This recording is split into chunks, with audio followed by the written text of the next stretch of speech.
Let's bring in my other guests now. Chris, on the Labour side of things, I asked you, Rankin-Davies, this. Does he actually believe the poll? Do you think it's accurate? Where are you on this? Well, I don't think the poll... Look, polling is political junk food as far as I'm concerned. I think what this is for Plaid Cymru is very much a double-edged sword because, of course, it shows them out in front. But I think journalists like you and also the people in this country need to ask them some really serious questions about what their plan for government is. It may have been missed this week, but I don't know if you saw the announcement by the leader of Plaid Cymru this week, Rhun ap Iorwerth, who said that he would push an independence referendum into a second term. So there's a few assumptions in there.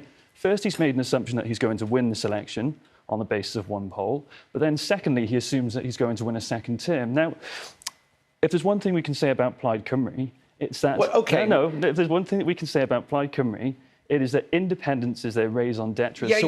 So why would you rush out a statement in a week where you've been shown to be ahead in the polls? Why would you rush out a statement saying that you're going to have a referendum in your second term? Look, I'd never on to talk about Plaid Cymru. I'm going to you to talk about Labour. How much does this change things for the party? What's going on behind the scenes? So what's interesting about Alina's speech on Tuesday is that she's decided to, look, we're not happy with some of the things that are happening in Westminster, but we're going to have a grown-up conversation about this. I think grown-up politics is really important right now, given the times that we live in.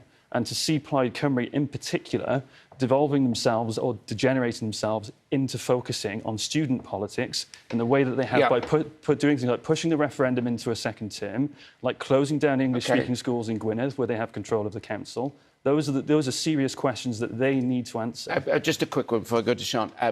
Ruth Jones was far too diplomatic to answer this, but we understand that Eluned Morgan really read the Riot Act to Labour MPs, accusing them of not standing up for Wales. That's pretty incendiary, isn't it?